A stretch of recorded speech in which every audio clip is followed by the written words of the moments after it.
ኤቢ ሁሉንም ነገር አፈረጠችው። የሰላም ልጅ ከዚህ ግቢ ካሉት ወንዶች ነው ከአባቴ ወይንም ካንተ ከናታን ነው። ሌላ ወንድ እዚህ ቤት አልመጣምም።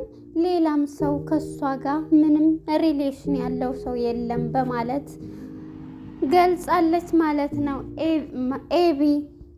ናታንና ዳጣ ደግሞ ይሄንን ወሬ ሲሰሙ በድንጋጤ አንቺ ልጅ ይቅር ይበልሽ፣ እንዴት እንደዚህ ታስቢያለሽ በማለት ነበር የተናገሯት። እንግዲህ ነገረኛዋ ኤቢ የያዘችው መንገድ ትክክል ቢሆንም አሁንም ደግሞ ናታንና አርዱን አደባድባቸዋለች። ገራሚ ልጅ ያበደው ቀጥታ ወደ ቤት መጣ። ከናታንም ጋር ቢደባደብ የምን መደባደብ ነው? ስለዚህ ከኤቢ ያዘኝ ፍቅር በጣም በኃይለኛው ስለሆነ ቀጥታ ቤታቸው ሄዳለሁ። መታሰርም መገደልም ለኤቢ ስል ራሴን ሕይወቴን እሰጣለሁ በማለት ደፋሩና ኃይለኛው አዱ ቀጥታ ወደ ቤት መጣ። እነሱም ሲያዩት በድንጋጤ ቆም ብለው ተቀበሉት። በጣም ይገርማል። ኤቢ ወደ ውጭ ተልካ እዛው ትምህርቷን እንድትማር ወሰኑ አቶ ደረጀ። በዚህ ላይም ግን ወይዘሮ ማርታ የኔ መብት አለኝ፣ በፍጹም የአይን ማረፊያ ልጄ ከጎኔ እንድትለየኝ አልፈልግም በማለት ወሰነች። ልጁ የተረገዘው የአቶ ደረጀ ወይንም ያንተ ነው በማለት ውሳኔዋን አስተላልፋለች ኤቢ። ናታንም በጣም በመደንገጥ አንቺ ባለጌ ነሽ እያሉ ናታንና ዳጣ በምላሽ መልስ ሰጥተዋታል። ሰላም ጤና ይስጥልን ውድና የተከበራቸው የቻናሌ ቤተሰቦች እንኳን ወደ ቻናል በሰላም መጣችሁ። ዳጣ ክፍል 38 ተለቀቀ። እንግዲህ ወደ ክፍል 38 ስናመራ ኤቢ መርማሪ ፖሊሷ ማለት ነው እንግዲህ ሁሉንም እያጣራች እየሄደች ነው። እናም ስታወሩ ሰምቻችኋለሁ፣ ያረገሽው ልጅ ከማን ነው የማን ነው እያለች በጥያቄ የምታፋጥጠው ሰላምዬን። እንግዲህ አሁን ላይ ደግሞ ዳጣና ናታን ቁጭ እንዳሉ የተረገዘው ልጅ ያባዬ ካልሆነ ግን ደግሞ የአንተ ነው በማለት ናታንን ይሄን መልስ ሰጥተዋል። አንቺ በቃ በጣም ባለጌ ነሽ እያለ ተናደደ። እሱም ይሄንን በማለት አንቺ ዝም በይ፣ የታሰበው ሁሉ አይወራም፣ በአእምሮሽ ያሰብሽው ሁሉ እያለች ዳጣም ይሄንን ስትላት ነበረ። በእርግጥም አለመናገሯ ለምንድን መደበቅ ፈለገች? ሌላ ነገር እንደዚህ ያመጣዩ ለምን ከማንም ታርግዘው ከማንም ትንትበለው ምን አገባች ቢላትም በቃ ይሄማ ከማንም ከዝቤ ውጭ ከየትም አልሄደም፣ ስለዚህ ያንተ ወይንም ያቶ የአባቴ ደረጀ ነው በማለት መርማሪ ፖሊሷ ይሄን ብላለች። ግን እዚህ ጋር ማርነቅ ይገባል ማለቴ ተንኮሏ ቢቀጥልም ግን የያዘችበት አላማ የምትሄድበት እዚህ ቦታ ላይ ኤቢን ስናያት በጣም ጎበዝ ናት። በራሷ ስማርትነት እየሄደኝ ነው። ግን የጠረጠረችው ደግሞ እውነት ነው። ግን በዛው ልክ ደግሞ ክፋቷና ተንኮሏ የሄደ ነው እንጂ ተንኮል ባይኖርባት ያሰበችው ነገር እውነት ነው ማለት ነው። አባቷን ወይንም ናታን ብላ ያለችው ማለት ነው። እንግዲህ ይሄንን ሀሳብ ስትሰጥ ሁሉም በድንጋጤ ምክንያቱም ዳጣም ይሄን አባቴ አያደርግም፣ ናታንም ደግሞ ይሄን ስትል አንቺ አእምሮሽ በቃ እንትን ማለት አለብሽ በማለት እየተጨቃጨቁ ነበር። በዚህም ጊዜ እንግዲህ ወይዘሮ ማርታ ከልጇ ጋር ከውሃዬ ጋር ክላስ ነበሩ፣ መኝታ ክላስ ማለት ነው።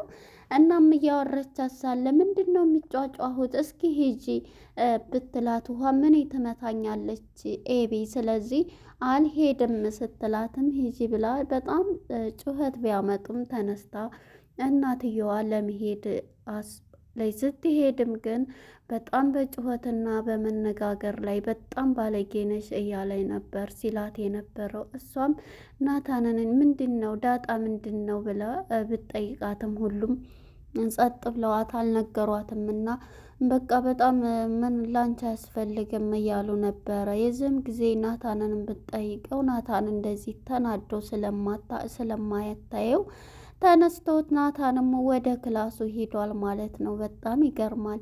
እንግዲህ ዳጣም ይሄንኑ እያለች ዳጣም ወደ ሰላምዬ ጋር በመሄድ ሰላምዬን በጥያቄ እንትንታ አንቺ ግን ያንቺ ነገር እኮ በጣም እንትን አለ በጣም እንትን እያሉ ነው ስትላት ነበረ። እንግዲህ ዳጣም ከሰላምዬ ጋር ምንድን ነው ማለት አንቺ ለምንድን አትናገሪም? ይሄው ቤቱን እኮ ከእንትን ካላይ ማነች ኤቢ ናት። አበቂ እኮ ሁሌ ነው የምትለው። ምን አለችሽ?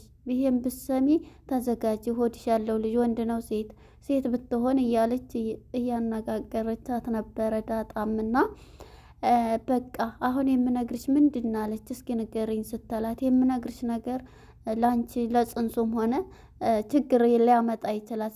በፍጹም ንገሪኝ። እኔ መቼ እንትን አልኩኝ? ኤቢ ምን አለ? ስለ ልጅሽ እርግዝና ነዋ ያረገዘችው። ብሰሚ ይሄንን በጣም ትደነግጫለች ትላታለች። ንገሪኝ ምን አለች ስትላት እንዴ ከናታን ወይንም ከአባዬ ብላ እኮ ቁጭ አለች ከአቶ ደረጀ ስትል ይሄንን ስትላት ወይ ይሄ ደግሞ ታዲያ ለሷ ሁልጊዜ አይደል እንደምትል እንዴ ትደነግጫለች ብዬ ሳስብ አንቺ ደግሞ ምንም አልመሰለሽ? አይ ኤቢ እኮ ሁልጊዜ ነው ይሄንን የምትለው፣ ስለዚህ ለምን እደነግጣለሁ በማለት ነበረ መልስ የሰጣቻት ማለት ነው። እናም ይሄን ያለቻት ሳለ እሷም እንግዲህ አሁን ላይ ያለችበት ሁኔታ ምክንያቱም አንቺስ ቢሆን ይሄ ያለችው ምን ታያለች ስትላት ያልተጠረጠረ ተመነጠረ አለች ኤቢ። ምን ማለት ነው ይሄ ማለት እያለች ዳጣም ይሄን መልስ ትሰጣታለች ማለት ነው። ምክንያቱም ኤቢ ስላወቀች ሁሉንም ነገር ግን ለመደበቅ ቢያደርጉም ማለት ነው። እናም ዳጣም ይሄንን እያለች ሳለ አንቺ ግን ለምን እንትን አትይም ስትላት አልናገርም እስኪ ምን ይመጣል እያለች ነበረው ማለት ነው። ሁሉም እኮ በዚህ ነው ቤቱ እንደዚህ ሰላም የጠፋው እያለቻት ነበር።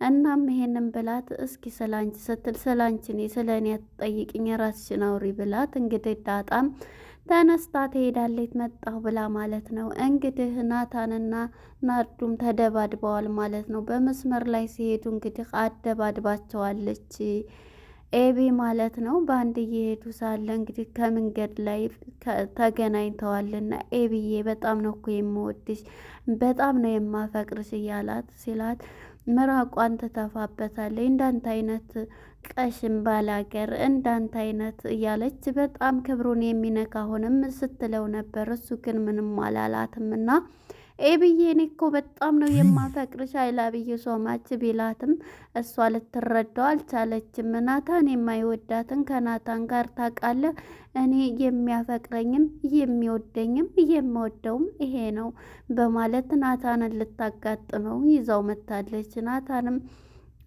አንተ እውነት ነው ፍቅረኛዋ ነህ ስትለው እኔ እንደ እህቷ ወንድሟ ነኝ እህቴ ነች በማለት መልሰት ዝም በል ፍቅረኛ ነው ግዴታ ማለት ነው። አይላብዩ ሙጭጭ አለችበት ማለት ነው ኤቢ። እናም ይሄንን ሲል እሱም ወደ እሱ ሲፋጠጥ ሊደባደብ ፍቅረኛ ነው ስትለው ፍቅረኛ ነው ውሸቱን ነው ብላ ለማደባደብ ያደረገችበት እሱም ይሄን ሊመታት ሲል ናታንም እኔ ብቀጥንም ጠጅ ነኝ በማለት በቦክስ ሰጥቶታል። እንግዲህ አይኑን እያሸ በጣም እየተናደደ አርጁም ማለት ነው በስሜት ውስጥ ይገኛል ቁጭ ብሎ። እሷም እንግዲህ ይዟት ነይ ብሎ ሁለተኛ አጠገቧ እንዳትደርስ ብሎት ያስጠነቅቀዋል። የዚህ ጊዜ በጣም ነው የምትወደኝ ማለት ነው ደበደብክልኝ ሰይ እያለች በጣም ሀፒ ሆነች ማለት ነው ኤቢ ማለት ነው።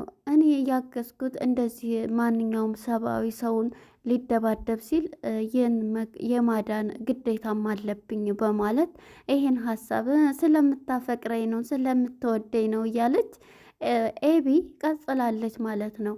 እና ይሄን በሚላት እህቴ ነች ሲላትም በጣም ትናደዳለች ማለት ነው። እንግዲህ ተናዳ እሷም እሱም ይሄዳሉ ወደ ቤት ማለት ነው። ወደ አቶ ደረጀ ጋር ስንመጣ አቶ ደረጀ አሁን ላይ በቃ ሁሉንም ነገር በጣም የኤቢ ተንኮል በጣም ከአቅም በላይ ስለሆነ ደውሎ ለወይዘሮ ማርታ ውጭ መላክ አለባት። በጣም ለአባትየውም እየነገረ ነበረ ናታን ማለት ነው።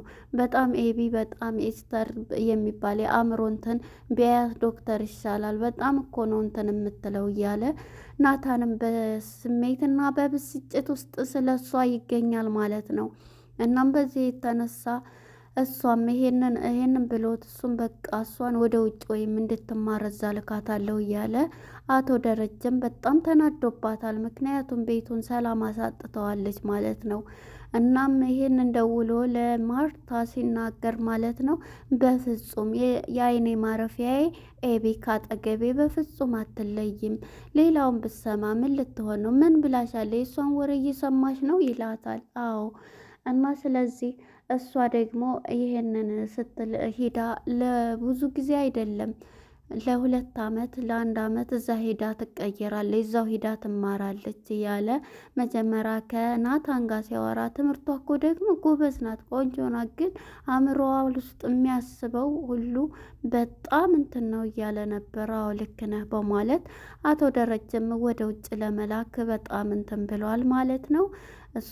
እሷም ወይዘሮ ማርታም በፍጹም ልጄ ከእኔ ጎን ልትሄድ አትችልም፣ ካሰብክ እንደውም ማነች ዳጣ ቤት ተከራይተን እናኑራት። ስለዚህ ለሷ ለምንድን ዳጣን ከልጆቼ አለያትም? አንተ ግን ለምንድን ነው ብዙን ጊዜ ስለ ዳጣ ሲወራ በፍጹም ደስተኛ አይደለም? ማለት እንድትለይ ሁሉንም እሷ የምነግርሽን እያልሽ ነው እያላት ነበር። አዎ ስትለው እና ከልጆቼ ባለያት ምንድን ነው ችግሩ? እኮ ጥሩ ልጅ ናት፣ ጥሩ እንትን ናት፣ ግን ደግሞ ለዳጣ ቤት ተከራይተን እናስወጣት፣ እሷ ትውጣ እንጂ ኤቢ በፍጹም ካጠገቤ ልትለይ አይቻልም በማለት መልስ ትሰጠዋለች ለአቶ ደረጀ ባለቤቱ ወይዘሮ ማርታ ማለት ነው። እናም በቃ ቤት ስትመጪ ሁሉንም ነገር እንነጋገራለን በማለት ነበር ሀሳብ የተሰጣጡት ማለት ነው። ወደ ናታን ስንመጣ ናታን እንግዲህ እሳት ለብሶ እሳት ጎርሶ ተደባድቦ ወደ ሳሎን ሲመጣ ሳሎን መጥቶ እንግዲህ ቁጭ እንዳለ ዳጣ ስታየው በጣም ተናዷል። እንዴ ምን ሆነህ ነው ናታን? ምንድን ነው? ክብሪት እኮ ብለኩስ ትነዳለህ ስትለው ነበረ። በጣም እኮ እንትን ብለሃል እያለችው ነበረ። ከዛም እንግዲህ እሱም ጸጥ ብሎ ምንም አልሆንኩኝ በማለት ተናዷል ማለት ነው። ከዛም ናታንዬ ስትለው ናታንዬ ነው ያልሽው ሲላት እየሮጠች ትመጣለች ኤቢ ማለት ነው። ቀናተኛዋ ኤቢ ስትመጣም የዚህ ጊዜ ናታንዬ ስትይ ነው ምንድን ስትይ ነው የሰማሁሽ እያለች ነበር። አይ ናታንዬን ጋብዘኝ በቃ ጋብዘኝ እያልኩት ነበረ እያለች ታዲያ ናታንዬ የምትይው እኔንማ አልጋብዝሽም ብሎኝ ነው ስትል እኔንማ ልጋብዝህም ብለው እሺ አይለኝም፣ ላንቺማ እንደዚህ ይሆናል እያለች ኤቢ ትናደዳለች ማለት ነው። አሁንም ቀጥላ ስትጨምርላት ናታንዬ ስትል አሁንም እኮ እያልሽ ነው በቃ እንዴ ምንድን ነው እንደዚህ እንትን የምትይው ስትላት ነበር ማለት ነው። እናም እንግዲህ ናታንም ይሄንን እየተባባሉ መጀመሪያ ወደ ኋና ወደ ምጥን ጋር ሲሄዱ ናርዱን መንገድ ላይ አግኝቷቸው ነበረ። እነሱም ወደ ምጥን ቤት እየሄዱ እኛ እኮ ምንድን ፈልገህ ነው ፈሩት። የዚህ ጊዜ አይ ወደ እናንተ ቤት ነው የሚሄደው፣ አሁን እናንተ ቤት ነው የሚሄደው፣ እናንተ እንዳመጡ በማለት ነበረ የተናገራቸው። እሺ ሄድ እኛ እንመጣም በማለት እንግዲህ ናታንም ኤቢም ሶስቱም እንደተቀመጡ ናርዶን ማለት ናርዶን ቀጥታ ወደ ቤት መጥቷል ማለት ነው። እቤት መጥቶ እንግዲህ ሶስቱም እንደተቀመጡ በሩን ከፍቶ ነበረ የገባው ማለት ነው። እነሱም በድንጋጤ እንዴት መጣ ብለው ሶስቱም ነበረ ቁመው የተቀበሉት ማለት ነው። እንግዲህ ናታንና አርዱ ይደባደባሉ መልሰው ወይንስ ምን ይጠቀማሉ የሚለውን ቀጣይ ክፍል የምናይ ይሆናል። እንግዲህ ኤቢ ያመጣችው ነገር ይኸው ሊያጋድላቸው ነው ማለት ነው። እሷም ፍቅረኛ የደበደበልኝ እያለች በደስታ ሙታለች ማለት ነው ኤቢ። እሱ ግን የሚያፈቅረው ዳጣን ነው ማለት ነው። እና ይህን ይመስላል እንግዲህ ኤቢ ወደ ውጭ ትላክ ወይስ ምን ትደረግ? ኤቢ በእርግጥ ያው ተንኮሏ እንጂ የያዘችው መስመር ስህተት የላትም። ሁሉም ያሰበችው እውነት ሆኖ ተገኝቷል። ነገር ግን አልተነገረም፣ በድብቅ እየተኖረ ነው ማለት ነው። እናም ለነበረን ቆይታ አመሰግናለሁ። ቀጣይ ክፍል ምን ይፈጠራል ስለነዳጣ ለውን እስከምንገናኝ መልካም ጊዜ የሆንላችሁ። ዳጣ ድራማ በጣም ተወዳጅና አስተማሪ የሆነ ነው ማለት ነው፣ እውነት ለመናገር ማለት ነው። እና ተከታተሉት ማለት ነው፣ ትምህርት ትወስዱበታላችሁ። እና ለነበረን ቆይታ አመሰግናለሁ። ባይ ባይ።